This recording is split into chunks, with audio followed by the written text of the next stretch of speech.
principais notícias do mundo da educação que impactam a vida de professores, pais e alunos sob o prisma de quem vive o ensino sem fronteiras. Por mim, Michele Gama e Tiago Marinho. Toda segunda sempre um novo episódio disponível no Spotify e demais plataformas de streaming, assim como no canal do Professor Sem Fronteiras aqui no YouTube. Bom, minha amiga Michele, estamos aí no 4º episódio do Professor Sem Fronteira News. Você que está nos assistindo pelo YouTube, já te convido, faz a sua inscrição aqui, clica no sininho para você receber sempre as notificações dos nossos episódios do News e também do nosso podcast, demais vídeos que vão entrar aqui no nosso canal. Minha amiga Michele, o que você preparou aí para nós? Vamos lá. Olha só, nós temos aqui notícias e vamos começar com notícia positiva, né, Tiago?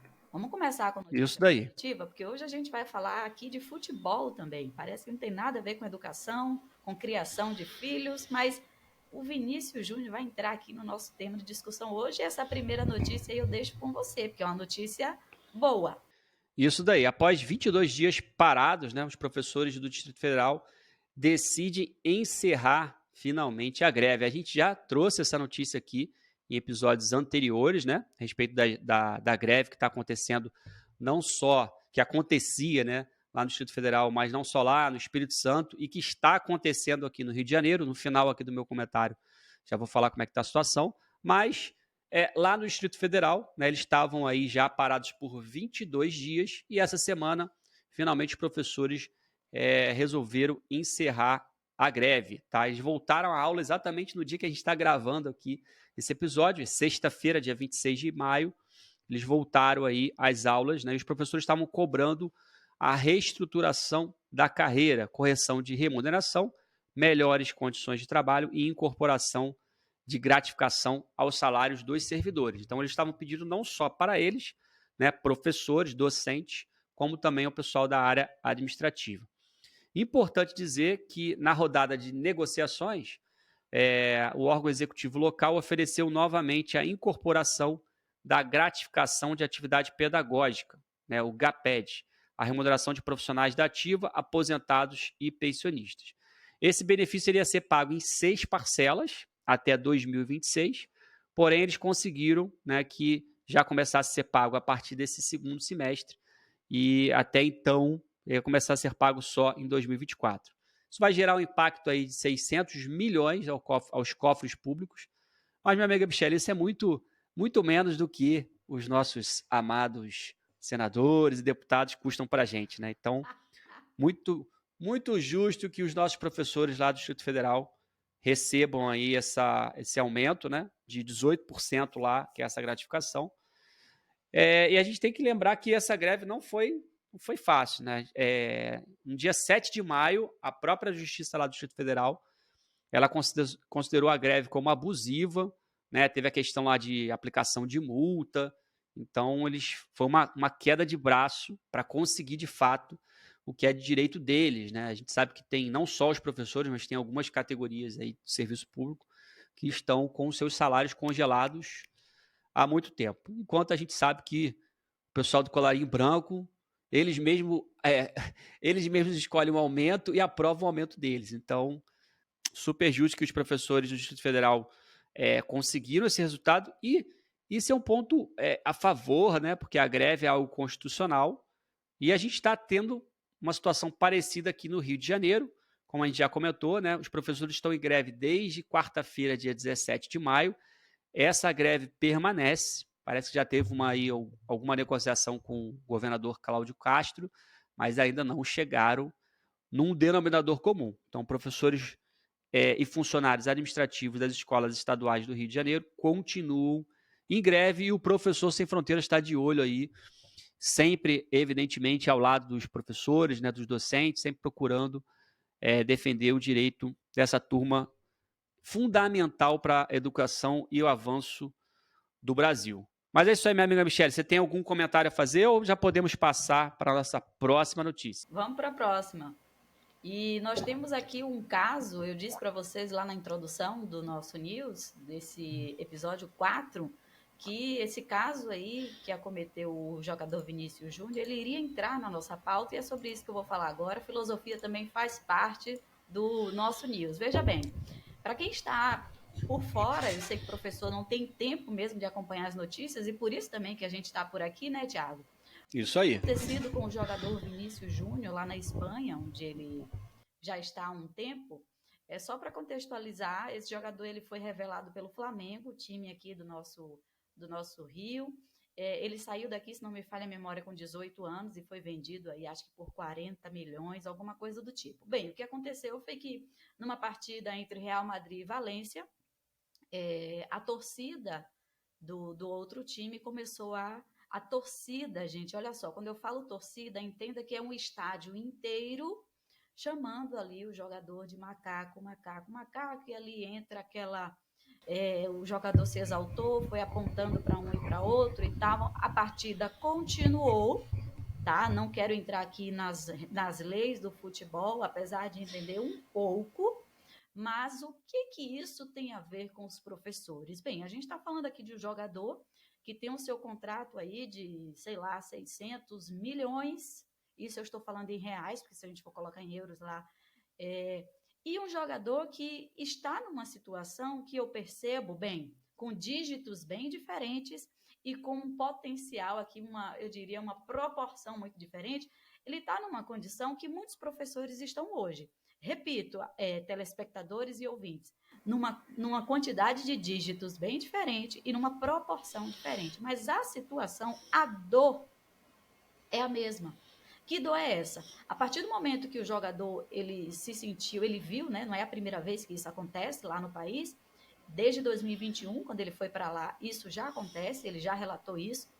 E ele ameaçou sair do time. Ele disse: Olha, eu não quero ficar aqui. Olha só, ele não disse eu vou sair. E é exatamente o que o professor, como ele se comporta. Quando ele está sendo maltratado, assediado, quando ele recebe muito mal dentro de uma escola. Então, é exatamente isso que acontece com ele, as péssimas condições de trabalho. A gente não diz, eu vou sair. Por quê? Porque a gente não é dono do nosso passe, a gente não é dono da nossa agenda.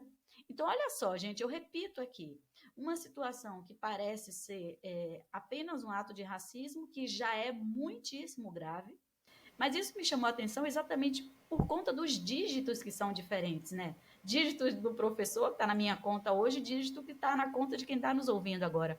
Mas se esse garoto, de fato, ele decide falar tchau, Real Madrid, ele vai ter que desembolsar, ele vai ter que fazer uma rescisão de contrato e ele vai ter que desembolsar aí 645 milhões.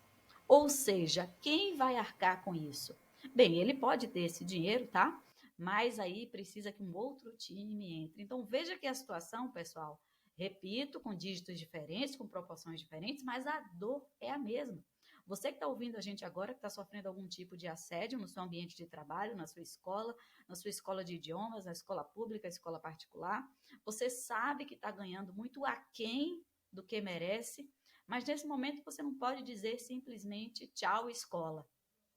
E é essa dor que a gente comunga aí com a situação do Vinícius Júnior. No nosso caso, obviamente, se a gente diz isso, a gente vai ter ali umas multas que para a gente pode ser de muito valor, mas a do carinha lá, 645 milhões. E outro fator que me chama a atenção nisso, né? Assim como o Vinícius Júnior, ele não é dono do próprio passe. Gente, olha que paradoxal. O garoto sai daqui do Rio de Janeiro com 18 anos, vai se tornar o melhor do mundo, tá? Já é cotado hoje aí, levou o Real Madrid para um outro nível de categoria ali de futebol, um outro nível, mas ele não é dono do próprio passe, ele é dono da habilidade, mas ele não é dono do passe. E os professores não são donos da própria agenda. Nós não temos uma liberdade de agenda, assim como a gente não tem liberdade financeira. E a gente também não é dono do próprio salário, porque quando a gente chega na escola, Vinícius, nosso salário ele já está determinado, quantidade de alunos que a gente vai dar aula, quantidade de turmas e valor da hora-aula.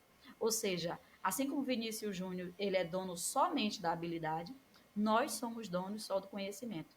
Mas da nossa agenda não somos, e esse é o fator assim que me faz trazer essa situação, essa notícia aqui para o nosso episódio 4 do News.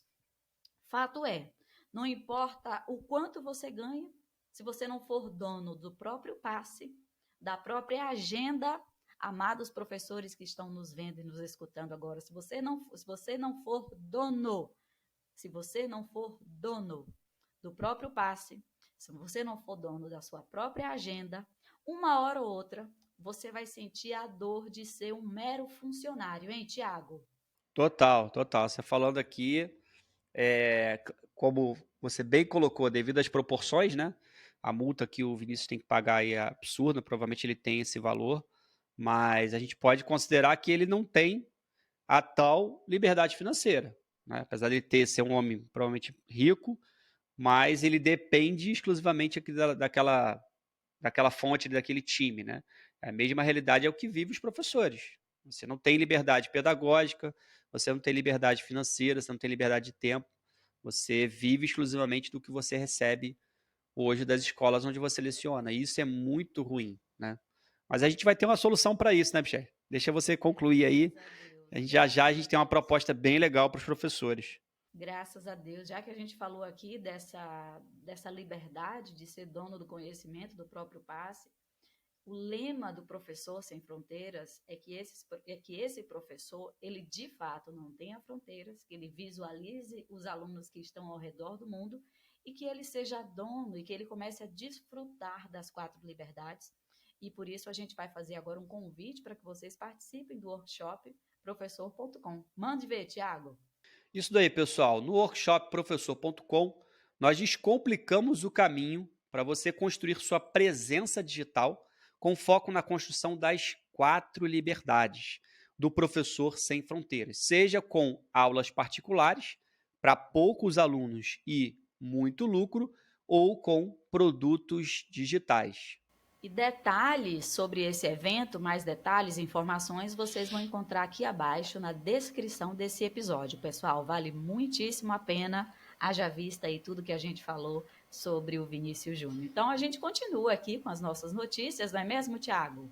Brasil perde 220 bilhões a cada ano por causa da evasão no ensino médio. Gente, a gente saiu aí de uma notícia que falamos sobre 645 milhões, caso o Vinícius queira se despedir do Real Madrid, a gente fala de uma perda de 220 bilhões a cada ano por conta da evasão no ensino médio. Essa foi uma notícia aqui do Terra, que traz para a gente essas informações. Agora, 3 pontos me chamam a atenção nisso aqui, tá? Primeiro que a notícia ela vai utilizar as palavras de acordo com os valores do ambiente em que divulgou aquilo ali. Então, aqui o verbo perder 220 bilhões, ele está se referindo basicamente ao aspecto financeiro. Mas, como professora, eu vou refletir sobre o que acontece dentro das escolas que faz com que os estudantes não queiram mais ir para aquele lugar. E nesse momento, é claro, eu convido o professor a fazer uma autorreflexão sobre o seu trabalho, se bem que a gente já está fazendo essa autorreflexão há anos. Mas eu não vou parar por aí, porque eu sei que o professor que está nos vendo e nos ouvindo agora, ele sabe exatamente o que ele faz, que vai além do que ele deveria fazer, inclusive. Outro ponto que me chama a atenção: quais são as causas extraescolares? Porque existem os acontecimentos ali dentro da escola que não despertam interesse na maior parte dos alunos, por isso a notícia fala em perda de 220 milhões. Mas existem coisas também, vamos lembrar disso aqui, que o aluno, antes de ser aluno, ele é uma pessoa, ele vive numa sociedade, ele tem uma família, ele está inserido num bairro. Então, o que está acontecendo? Quais são as causas extraescolares para que esses estudantes não queiram mais ir para a escola? Então, você tem causa interna, que diz respeito à metodologia, à didática, à infraestrutura, à valorização dos professores, porque o professor, quando ele está bem, quando ele honra com os seus compromissos financeiros e com a sua família, ele vai trabalhar, sim, de um jeito diferente. E os alunos percebem isso. E os alunos usufruem dessa felicidade, dessa leveza do professor. Mas eu tenho também fatores extraescolares. E esses aí não podem cair na conta da escola. Porque a escola, ela tem o papel dela, sendo que hoje ele está sendo bem confundido aí, né? Até com o ambiente psicológico. A escola é a escola, gente. Eu sei que nós, professores, recebemos alunos com várias questões a resolver. Mas eu não posso olhar para essa notícia em que diz que o Brasil perde 220 milhões a cada ano e colocar nas costas da escola como motivo da evasão no ensino médio. Porque eu tenho um motivo que pertence, sim, ao interior, ao funcionamento da escola, mas tem motivos que vêm de fora. Tem motivos extraescolares. Vou falar algo bem absurdo aqui. Tem alunos hoje que, ainda hoje, eles têm que optar ou trabalhar ou estudar. Coisa que era muito comum, Tiago, na época dos nossos pais. Minha mãe me falou isso, Michele, ou eu trabalhava ou eu estudava. Então, olha só, isso não diz respeito só à escola. E eu estou enfatizando isso porque a palavra aqui é evasão no ensino médio. E um terceiro ponto e último, a relação é evidente entre o que você está estudando na escola e o que você vive fora da escola. Eu confesso, Tiago, que na minha prática de 13 anos de sala de aula, modéstia à parte, assim, isso sempre me incomodou, isso sempre me deixou mais cansada, porque eu tinha essa exigência comigo mesma de levar uma aula em que o aluno precisasse identificar de imediato qual é a relação do que ele estava vivendo lá fora com aquilo que eu estava apresentando dentro de sala de aula. Mas nem sempre o currículo nos permite fazer isso. Então, existe sim, se o aluno está vivendo, por exemplo, uma necessidade de contas, os pais não estão tendo dinheiro para pagar uma conta, e ele não vai à escola e consegue fazer, pegar a conta de luz e interpretar, pegar a conta de luz e entender ali por que o gráfico do mês passado foi diferente do ano anterior, por exemplo. Ele jamais vai entender o que a escola faz que ajuda ele. Tá? Então, esses foram os 3 pontos aqui que me fizeram refletir sobre essa notícia de 220 bilhões que nós perdemos a cada ano por conta da evasão no ensino médio. E a próxima notícia eu vou jogar para você. A gente vai falar de Malala, que ela fez uma visita aqui à nossa cidade maravilhosa. Me conta aí como foi isso, Thiago. Isso. Só antes da gente entrar na próxima notícia aí, queria só fazer um comentário dessa anterior, né? Eu acho que um dos pontos também que acaba fazendo com que o jovem, e a gente fala com os jovens aqui, você que é jovem, está nos assistindo, está nos ouvindo, o Professor Sem Fronteiras, além de falar com os mestres, né, que são um dos nossos ouvintes, a gente também quer falar com você, jovem. E eu sei que você que está do outro lado, muitas vezes você sai, olha para o ensino médio, olha para a escola e você não tem perspectiva de futuro, né, Michele? Que esse é um ponto também que a gente tem que analisar nessa notícia, pelo menos é o que eu consegui pescar aqui, porque às vezes o cara não tem ideia de fazer faculdade, infelizmente, né? Apesar de, particularmente, eu achar que é importante, mas tem muitos jovens que já questionam isso, né? Estão vivendo aquela realidade que precisam trabalhar e não dão para trabalhar e estudar ao mesmo tempo, né? O trabalho acaba exigindo muito. E também tem aqueles jovens que estão desanimados com o resultado da faculdade. Então, para que eu vou concluir meu ensino médio se eu vou para uma faculdade, passo lá 5 anos e depois vou para um mercado de trabalho inchado e eu não consigo um emprego, né? Eu particularmente tenho alguns amigos que estão nessa realidade, que fizeram ensino médio, fizeram faculdade e hoje estão trabalhando em áreas totalmente adversas daquilo que eles estudaram. Então, acho que esse é um ponto que também acontece e, mais uma vez, como a gente sempre procura aqui, né? Olhar as notícias sob o prisma de quem vive o ensino sem fronteiras, isso é uma oportunidade para os professores. Porque você, como professor, você pode olhar essa notícia e achar, poxa, que coisa ruim, né? Tá vendo? Ser professor não vale a pena. Os alunos que estão no ensino médio, que são os meus alunos, estão cada vez desistindo. Não, eles estão desistindo tem um motivo. Como você, professor, pode olhar essa notícia e enxergar isso como uma oportunidade? Criando conteúdo, criando maneiras de abordar esses jovens, né? Para que possa ou fazer com que eles compreendam que a faculdade sim é importante, de repente escolher, né, um curso superior que esteja mais ligado com o que eles querem fazer ou mais ligado com a oportunidade, ou quem sabe esse jovem que quer empreender, né, que quer já sair do ensino médio e empreender. Então, tudo a gente tem que olhar com esse viés aí de oportunidades. Bom, vamos então para a nossa quarta e última notícia. Brasil precisa de educação digital nas escolas, diz Malala em visita ao Rio. Quem não conhece a Malala, né? Ela é a mais jovem vencedora do Prêmio Nobel da Paz, que é um símbolo aí da luta pelo direito à educação das meninas, né? Ela conseguiu esse prêmio por conta dessa luta dela. Quem quiser se aprofundar um pouco mais na história, né? Ela sofreu uma violência muito intensa, né? Do extremismo ali do Talibã, que impedia as meninas de ter acesso à educação. Desde então, a Malala é uma ativista paquistanesa, tem dedicado a sua vida à defesa à educação para todos, e especialmente às meninas. Tá? Nessa oportunidade que ela teve aqui no Rio, ela concedeu entrevista para a Folha, também para o Fantástico, e ela falou da responsabilidade dos usuários, né, das redes sociais e também das empresas, das Big Techs, em relação às informações das plataformas digitais. Tá?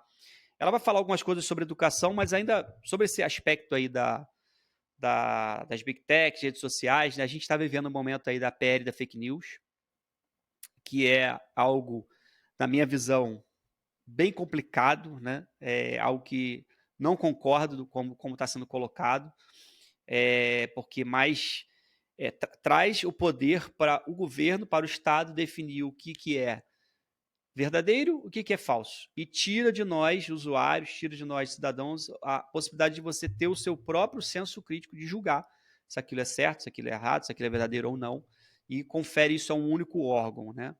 É engraçado o que ela falou, né? Ela foi questionada a respeito da PL da fake news, e ela respondeu assim, ó, achei bem legal o que a Malala falou. Ela disse, ó, é preciso pensamento crítico e se perguntar de onde está vindo, se é uma fonte confiável, se tal argumento é plausível.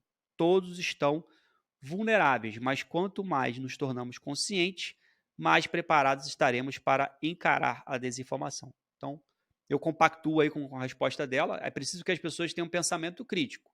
Para eu ter pensamento crítico, eu preciso receber a informação e eu mesmo avaliar se aquilo é correto, se não é correto, ou ter formas de pesquisar, e não simplesmente alguém taxar que aquilo ali seja verdadeiro ou não, e eu ter que engolir essa informação.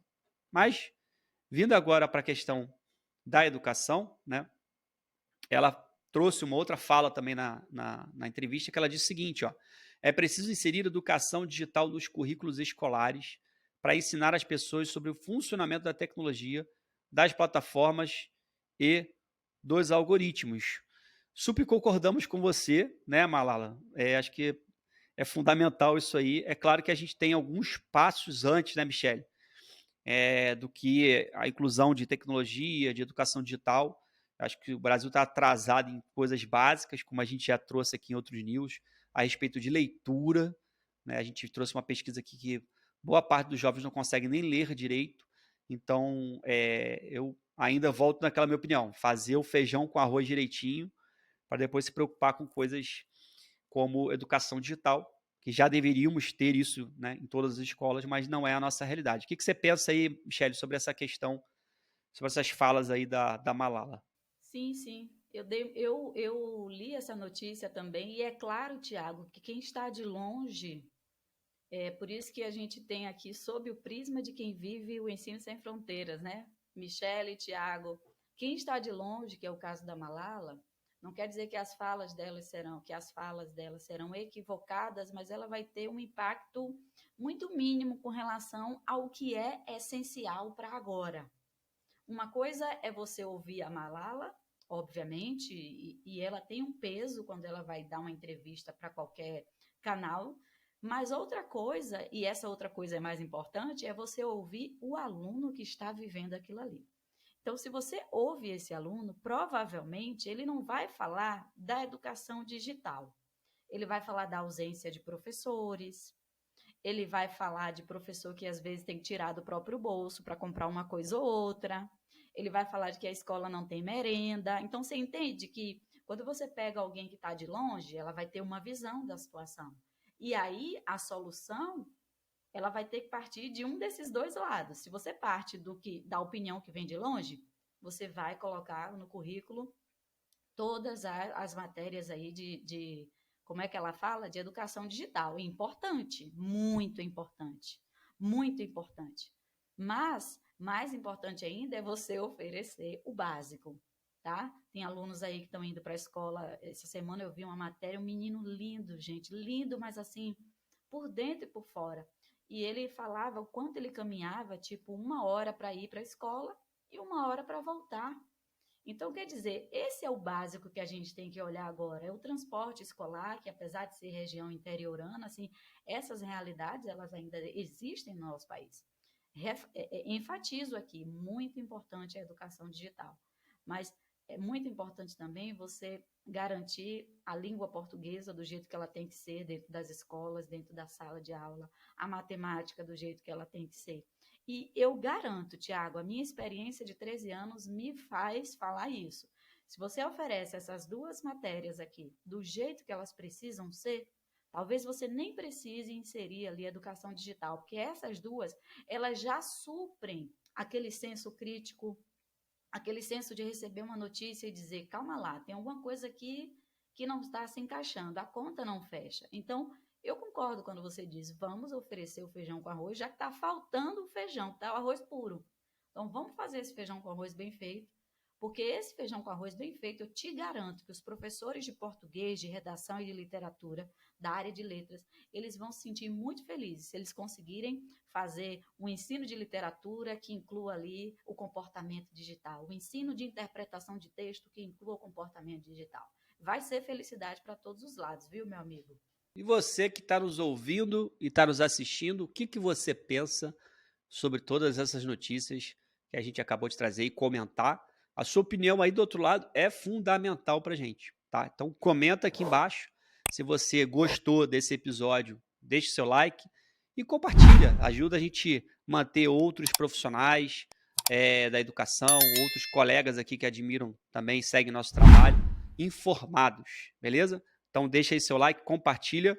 E por hoje é isso, né, minha amiga Michele? E não esqueça que aqui abaixo, na descrição desse 4º episódio, a gente vai colocar detalhes para você que está aí nos vendo, nos ouvindo, para que você participe do workshop professor.com. É uma oportunidade gigantesca para você enxergar esse ambiente digital, não mais como um espaço para você se divertir ou consumir informações, mas que você se torne também essa pessoa que através do seu trabalho, do seu conhecimento, consegue ajudar pessoas do mundo inteiro. Afinal de contas, professores podem ocupar esse espaço. Então, aqui abaixo, a gente vai deixar os detalhes aí do workshop professor.com e a gente quer ver você lá. Isso daí, pessoal. Aguardamos você nesse maravilhoso workshop. Clica no link, vem com a gente. E lembrando que aqui no Professor Sem Fronteiras News trazemos sempre as principais notícias no mundo da educação que impactam a vida de você, professor, pais e alunos, sobre o prisma de quem vive o ensino sem fronteiras, por Michele Gama e Tiago Marinho. Toda segunda, sempre um novo episódio disponível aqui no Spotify e demais plataformas de streaming, assim como no canal do Professor Sem Fronteiras no YouTube. Pessoal, um forte abraço e até o próximo episódio.